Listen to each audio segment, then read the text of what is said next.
Karibu Samdizo Simulizi. Huu ni mwendelezo wa simulizi ya Safari ya Maajabu. Sehemu iliyopita tuliishia Mariamu alipokuwa akikimbia kuelekea mlango baada ya Upendo kujitolea kuwazuia viumbe ili amsaidie kutoroka. Sasa tuendelee. Mariamu alikimbia kwa kasi ambayo hata yeye mwenyewe hakujua alikuwa nayo. Miguu yake ilikuwa inagonga chini ya barabara za mawe zenye rangi ya zambarau, moyo wake ukipiga kama ngoma ya vita.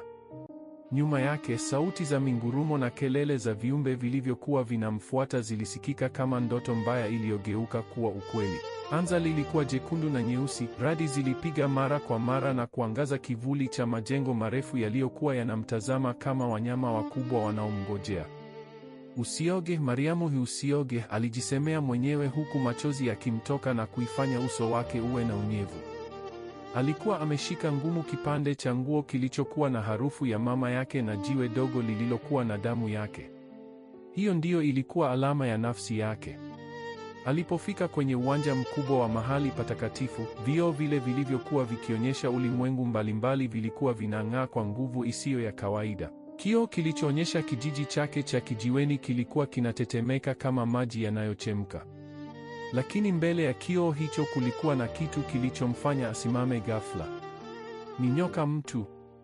Kiumbe kirefu chenye mwili wa binadamu lakini kichwa na mkia wa nyoka mkubwa. Ngozi yake ilikuwa na magamba yenye rangi ya kijani kibichi na nyeusi, na macho yake yalikuwa ya rangi ya dhahabu inayong'aa. Kilikuwa kimesimama kama mlinzi mkuu wa mlango. Wewe unataka kurudi? Kilisema kwa sauti iliyokuwa kama mvumo wa nyoka na sauti ya binadamu iliyochanganyika. Wengi wamejaribu, wote wameshindwa. Mariamu alitetemeka lakini hakurudi nyuma. Nina haki ya kurudi nyumbani. Sina haja na ulimwengu wenu huu. Nyoka mtu alicheka kwa sauti iliyotetemesha ardhi. Ghafla ilishambulia kwa kasi ya umeme. Mariamu alijikunja chini na kukimbia upande, lakini mkia wa kiumbe hicho ulimpiga mgongoni na kumfanya aanguke. Alipojaribu kuinuka, nyoka mtu alimshika mkono wake wa kushoto kwa meno yake makali. Maumivu makali yalimpitia Mariamu kama moto uliowaka. Sumu ilianza kuenea mwilini mwake mara moja. Alihisi mkono wake ukiuma na kuuma, na ngozi yake ikaanza kubadilika rangi kidogo kuwa na alama za magamba madogo. Lazima nifike, alipiga kelele kwa uchungu. Alitumia nguvu zake zote na kujivuta mbele. Alikumbatia kioo kilichoonyesha kijiji chake na kuweka alama ya nafsi yake mbele yake. Ghafla, kioo kilifunguka na kuwa shimo la nuru nyeupe iliyomvuta ndani yake kwa nguvu kubwa. Nyoka mtu alipiga kelele kwa hasira na kujaribu kumvuta tena, lakini mlango ulikuwa tayari umemgusa. Mariamu alijiona akizunguka katika handaki la nuru na giza lililochanganyika. Kumbukumbu zake zote za dunia zilikuwa zinarudi kama picha za haraka: mama yake, shamba, sungura mweupe na siku alipoanguka. Halafu alitua chini kwa nguvu kubwa.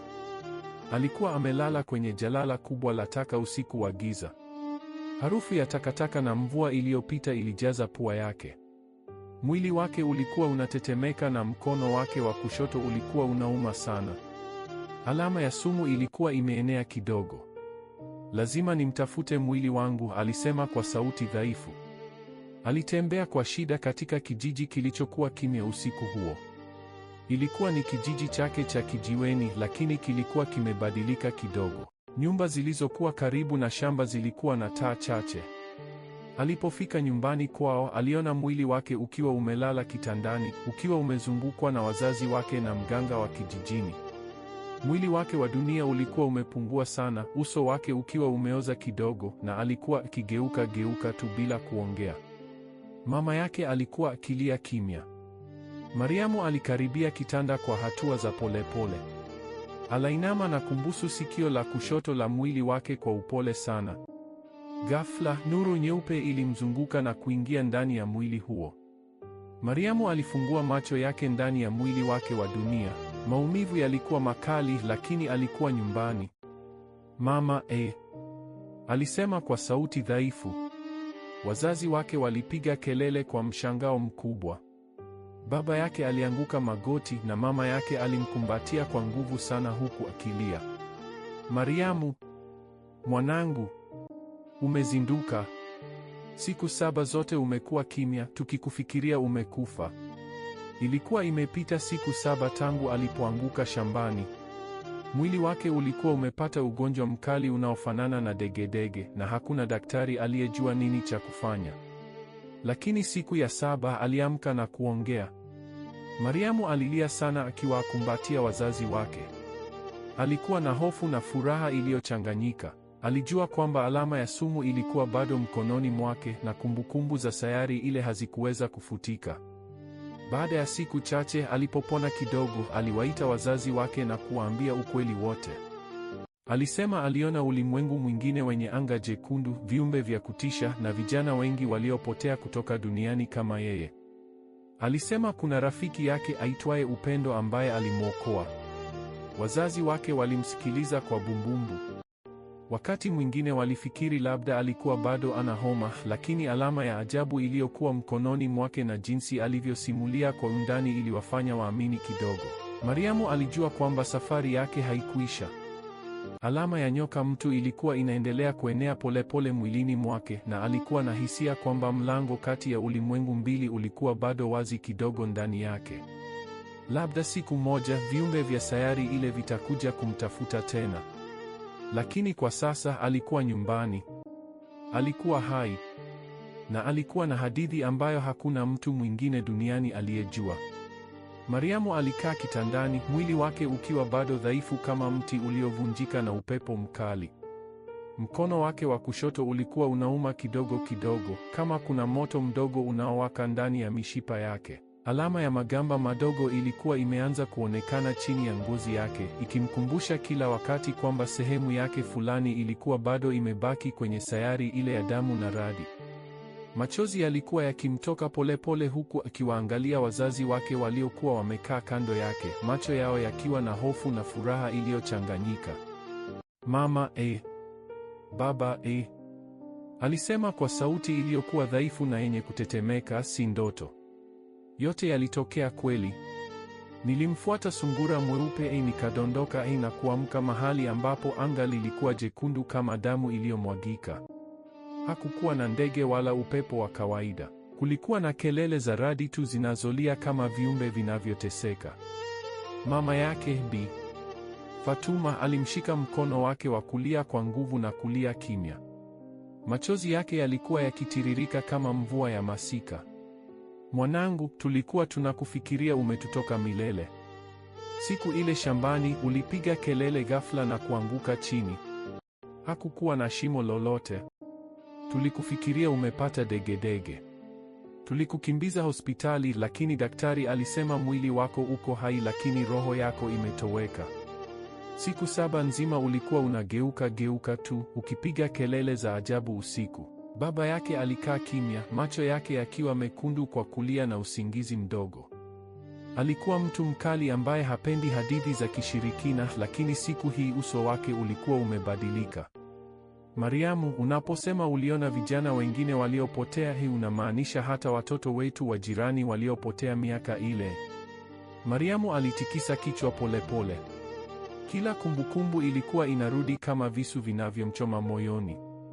Alikumbuka uso wa Upendo wakati alipomwambia aende peke yake. Alikumbuka sauti yake iliyojaa ujasiri na huzuni wakati alipopiga kelele, enenda Mariamu. Alimkumbuka Aisha na Juma, vijana ambao walikuwa wameishi maisha ya kujificha na hofu kwa miaka mingi. Moyo wake ulijaa maumivu makali yasiyo na mwisho. Ndiyo baba. Kuna wengi. Wengine wametoka hata mijini. Wengine walikuwa wamepotea miaka 10 au zaidi. Tulikuwa tukikusanyika usiku na kushiriki kumbukumbu ili tusisahau nyumbani kwetu. Lakini kila siku ilikuwa ni mapambano. Kila kivuli kilikuwa cha kutisha. Nilijifunza kujificha kiakili ili viumbe visinisikie hofu yangu. Alipumzika kidogo, pumzi zake zikiwa nzito. Mkono wake wa kushoto uliuma tena kwa nguvu, na kwa muda mfupi aliona taswira, anga jekundu, nyoka mtu akicheka, na Upendo akiwa amelala chini akiwa na damu. Aliumba kidogo.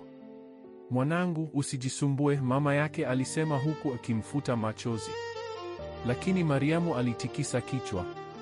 Hapana mama. Lazima niseme yote. Kuna rafiki yangu aitwaye Upendo. Yeye alinifundisha kila kitu. Alinipa tumaini. Alijitolea ili niweze kurudi. Sumu ya nyoka mlinzi ilimwingia yeye na mimi nimebeba alama hii. Aliinua mkono wake wa kushoto na kuonyesha alama iliyokuwa inatokea polepole chini ya ngozi. Familia yake ilibaki kimya kwa muda mrefu. Chumba kilikuwa na harufu ya dawa za mitishamba na chakula cha moto kilichokuwa kinapikwa nje. Nje ndege walikuwa wakiimba na watoto wa kijijini wakicheza, lakini ndani ya chumba hicho ulimwengu ulikuwa umegawanyika katika sehemu mbili, dunia na ile sayari isiyojulikana. Usiku huo Mariamu hakuweza kulala. Alilala macho akiangalia dari ya nyumba yao ya udongo. Kila mara alipofumba macho, aliona anga jekundu na mingurumo ya radi. Alikuwa akihisi kuwepo kwa kitu kinachomtafuta. Alama kwenye mkono wake ilikuwa inawaka kidogo wakati wa usiku, na mara moja alisikia sauti ndogo ndani ya kichwa chake, hautatoroka milele, mlango bado uko wazi. Alitoka kitandani kwa shida na kwenda nje ya nyumba. Mwezi ulikuwa mkubwa na mkali angani. Alitembea hadi shambani ambapo yote yalipoanzia. Mahali pale palikuwa pazuri, lakini alihisi kama ardhi ilikuwa inatembea kidogo. Alianguka magoti na kulia sana, kilio cha moyo uliokuwa umevunjika. Nilitaka tu kurudi nyumbani, alilia. Sikutaka kuwa shujaa, nilitaka tu kuona mama yangu tena, kula chakula cha asubuhi pamoja, kukata kuni. Lakini sasa nimebeba ulimwengu mzima wa giza ndani yangu. Alikumbuka jinsi alivyokuwa na furaha siku ile alipomwona sungura mweupe. Furaha hiyo sasa ilikuwa imegeuka kuwa huzuni kubwa na hatia. Alikuwa ameacha upendo nyuma. Alikuwa ameacha wengine wote. Je, walikuwa bado wapo? Je, walikuwa wameuawa kwa sababu yake? Asubuhi iliyofuata aliamua kutembea kijijini. Watu walimwangalia kwa mshangao. Baadhi walimuita mtoto aliyefufuka. Wengine walimwogopa. Alipokutana na marafiki zake wa zamani, alijaribu kutabasamu, lakini tabasamu lake lilikuwa limejaa huzuni. Alikuwa amebadilika. Macho yake yalikuwa na kitu kipya, kina cha maumivu ambacho hakikuwa cha msichana wa miaka 18 wa kawaida. Jioni moja alipokuwa amekaa peke yake chini ya mwembe mkubwa, alisikia sauti ndogo. Ni sauti ya upendo, kama inatoka mbali sana. Mariamu, ni usisahau siri yetu. Sumu inaweza kuwa funguo pia. Alishtuka na kuangalia kote, lakini hakukuwa na mtu. Mkono wake uliwaka tena. Alama ilikuwa inaenea polepole kuelekea begani mwake. Alihisi hofu na tumaini lililochanganyika. Labda sayari ile haikuwa imemaliza naye. Labda vita ilikuwa bado inaendelea. Usiku huo aliota ndoto ndefu na wazi. Alijiona yuko tena kwenye mji mwekundu, akiwa ameshikana mikono na Upendo na vijana wengine. Walikuwa wanasimama mbele ya mlango mkubwa, na nyoka mtu na walinzi wengine wakiwazingira. Lakini wakati huu walikuwa na nguvu. Walikuwa wameamua kupigana badala ya kujificha. Alipoamka asubuhi, alijikuta ameshikilia mkono wake wa kushoto kwa nguvu. Alama ilikuwa imetulia kidogo. Moyoni mwake alijua kwamba ingawa alikuwa amerudi nyumbani, sehemu yake fulani ilikuwa bado imebaki pale. Na labda siku moja angepaswa kurudi kumaliza kile alichoanza. Mariamu alisimama mbele ya kioo kidogo cha nyumbani kwao. Alijiangalia kwa muda mrefu. Uso wake ulikuwa sawa, lakini macho yake yalikuwa tofauti. Yalikuwa na mwanga wa sayari nyingine. Alipumua kwa kina na kujahidi kutabasamu. Nitapona, alijisemea. Lakini sitasahau. Sitawahi kusahau. Huzuni yake ilikuwa kubwa, lakini ndani yake pia kulikuwa na moto mpya wa ujasiri. Alikuwa ameona giza la ulimwengu mwingine na kurudi. Sasa alikuwa na jukumu la kuishi maisha yake kwa hekima na kuwaangalia wengine wasipotee kama yeye. Lakini usiku, wakati radi ilipopiga mbali kidogo, alama mkononi mwake iliwaka tena kidogo, na Mariamu alijua kwamba hadithi yake ilikuwa bado haijamalizika. Mariamu aliamka na mvua nyepesi ikidondoka kidogo nje ya nyumba yao. Siku ilikuwa ya 5 tangu aamke kutoka usingizi wake mrefu wa siku 7. Mwili wake ulikuwa unapona polepole, lakini roho yake ilikuwa bado imegawanyika kati ya ulimwengu mbili. Kila asubuhi alikuwa akisimama mbele ya kioo kidogo cha nyumbani na kuangalia alama iliyokuwa inaenea polepole kutoka mkono wake wa kushoto hadi kwenye bega. Magamba madogo yasiyoonekana vizuri yalikuwa yanatokea chini ya ngozi yake, na wakati mwingine yalikuwa yanawaka kwa moto mdogo wa ndani unaomfanya atetemeke. Alikaa chini ya mwembe mkubwa nyuma ya nyumba yao, macho yake yakiangalia mbali. Kijiji cha kijiweni kilikuwa kimya kama kawaida, lakini kwa Mariamu kilikuwa tofauti kabisa. Sauti za ndege zilikuwa tamu, lakini alizisikia kama kelele za radi za mbali. Harufu ya udongo baada ya mvua ilikuwa safi, lakini ilimkumbusha harufu ya hewa ya zambarau kwenye sayari ile. Kila kitu kilikuwa kinamkumbusha. "Mwanangu, chakula kipo tayari," mama yake aliita kwa upole kutoka mlango wa nyumba. Sauti yake ilikuwa na wasiwasi ambao haukuweza kufichwa. Tangu Mariamu alipowaambia hadithi yake, mama yake alikuwa hajalala usingizi mzuri. Usiku alikuwa akisimama karibu na kitanda cha binti yake akiangalia ikiwa atapiga kelele tena au kuona vitu visivyopo. Mariamu alisimama polepole na kuingia ndani. Baba yake alikuwa amekaa mezani, uso wake ukiwa umekunja. Alikuwa amezungumza na wazee wa kijiji siku iliyopita, na baadhi yao walikuwa wamesema kwamba labda binti yao alikuwa amepagawa na pepo au alikuwa katika majaribu makubwa ya kiroho. Wengine walipendekeza aletwe kwa mganga mkubwa wa mkoa. "Baba, sijapagawa," alisema Mariamu kwa sauti tulivu alipokaa mezani. "Yote niliyosema ni kweli. Niliona mahali ambapo binadamu hawaishi peke yao. Niliona vijana kama mimi wanaoteseka. Na najua kwamba siwezi kusahau." Baba yake alipumua kwa kina. "Mariamu, unatutia hofu sisi. Tangu ule siku watu wanazungumza. Wengine wanakusifu kuwa umefufuka, wengine wanakwepa. Jana binti ya mzee Juma alikataa kucheza nawe kwa sababu anasema una alama ya shetani mkononi." Maneno yale yalimchoma Mariamu moyoni. Alijiona kama mgeni katika kijiji chake mwenyewe. Alikuwa amerudi nyumbani, lakini nyumbani kulikuwa hakumkubali tena kama alivyokuwa. Alihisi machozi yakikusanyika machoni mwake, lakini aliyazuia. Alikuwa amejifunza kwenye sayari ile kwamba machozi yanaweza kuvutia viumbe hatari. Baada ya kula, alitoka nje na kutembea shambani ambapo yote yalipoanzia. Ardhi ile ilikuwa sawa, lakini alihisi kama kuna kitu kinachomwangalia. Alisimama mahali pale alipoona sungura mweupe.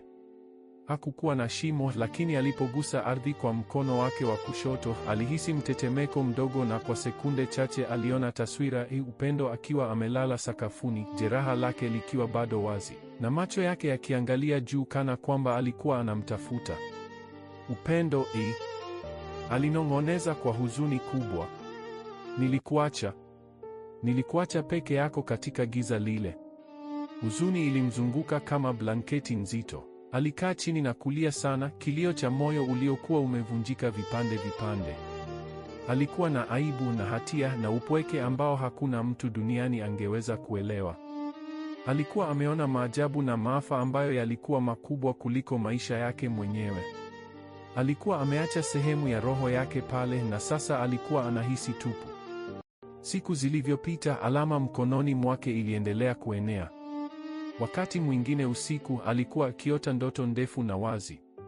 Katika ndoto moja, alijiona yuko tena mbele ya mlango mkubwa wa nuru, Upendo akiwa ameshikana naye mkono na vijana wengine wote wakiwa nyuma yao. Walikuwa wakipiga kelele kwa umoja, "Tunataka kurudi nyumbani." Lakini nyoka mtu na walinzi walikuwa wakizidi kuwa wengi, macho yao meupe yakimng'aa katika giza. Alipoamka kutoka ndoto hiyo, alikuwa na jasho zito na pumzi zake zikiwa haraka. Alikaa kitandani na kuangalia dirishani. Mwezi ulikuwa umejaa, na kwa muda aliufikiria kama jicho kubwa la sayari ile lililokuwa likimwangalia. Mama yake alimwendea na kumkumbatia. "Binti yangu, nijulishe nini kinakusumbua. Usichukue yote moyoni mwako peke yako." Mariamu alimwambia mama yake kila kitu kwa undani zaidi. Alimweleza jinsi alivyokuwa akijificha kwenye vichuguu, jinsi alivyokula matunda ya rangi ya zambarau, jinsi alivyosikia kelele za viumbe usiku, na jinsi Upendo alivyokuwa rafiki yake wa pekee katika mahali pa kutisha. Alimweleza jinsi alivyomwona mwili wake wa dunia ukiwa umelala kitandani kupitia kioo cha mahali patakatifu, na jinsi alivyohisi upweke mkubwa hata akiwa na wengine. Mama yake alisikiliza bila kumkatisha. Machozi yalikuwa yakimtoka yeye pia. Labda Mungu alikutuma pale ili uone mambo ambayo sisi hatuwezi kuyaona. Labda una jukumu kubwa zaidi, mwanangu. Maneno hayo yalimpa Mariamu nguvu kidogo. Alianza kutembea kijijini na kuwaeleza vijana wengine hadithi yake kwa upole. Baadhi walimcheka, wengine walimwangalia kwa hofu, lakini wachache walimsikiliza kwa makini. Mmoja wao, mvulana aitwaye Hassan ambaye alikuwa rafiki yake wa utotoni, alimuuliza maswali mengi. Unasema kuna wengine wengi waliopotea? Labda tunaweza kuwatafuta. Mariamu alitikisa kichwa. Si rahisi. Mlango unafunguka mara moja tu kila miaka 14. Na hata hivyo ni dakika 7 tu. Ili kurudi, unahitaji alama ya nafsi na moyo usiotetereka. Na viumbe wale wanaogopa tu wale ambao wanaamini kweli kwamba wanaweza kurudi. Siku moja wakati alipokuwa shambani na mama yake, alama mkononi mwake iliwaka kwa nguvu sana. Alianguka chini na kuona taswira wazi zaidi. Upendo alikuwa amesimama mbele ya kioo kile kile, uso wake ukiwa na damu, na alikuwa akisema, Mariamu, sumu yangu inaweza kuwa dawa yako. Tafuta njia ya kuunganisha ulimwengu mbili. Alipozinduka alikuwa ameshikwa na mama yake kwa wasiwasi mkubwa. Mariamu alijua wakati huo kwamba safari yake haikuwa imekwisha. Alikuwa amerudi ili kupona, lakini pia ili kuandaa njia ya kuwasaidia wale aliwawacha nyuma. Usiku huo aliandika katika daftari dogo alilopewa na baba yake. Aliandika kila kitu alichokumbuka: rangi ya anga, sauti ya radi, sura ya Upendo, maneno ya nyoka mtu, na hofu yake yote. Aliandika hadi vidole vyake viliuma. Aliandika ili asisahau na ili siku moja aweze kuwaambia wengine ukweli. Mariamu alikuwa amebadilika milele. Hakukuwa tena msichana mdogo aliyekimbiza sungura kwa furaha tu. Sasa alikuwa mtu aliyeona giza la ulimwengu mwingine na kurudi na nuru ndani yake. Alama mkononi mwake ilikuwa maumivu, lakini pia ilikuwa ukumbusho kwamba alikuwa na nguvu zaidi ya alivyowaza. Na moyoni mwake alijua kwamba siku moja, wakati mlango utakapofunguka tena, angepaswa kuchagua kubaki nyumbani au kurudi kumaliza vita ambavyo kilianza na sungura mweupe mdogo asiye na hatia. Huzuni yake ilikuwa kama bahari kubwa, lakini tumaini lake lilikuwa kama mwanga mdogo unaowaka gizani. Na katika kijiji cha kijiweni, hadithi ya Mariamu ilikuwa imeanza tu kuwa hadithi kubwa ambayo ingebadilisha maisha ya wengi. Huu ni mwisho wa sehemu ya 2. Tukutane katika sehemu ijayo. Usisahau kusubscribe, kulike na kukomenti hapo chini kutuambia maoni yako. Asanteni.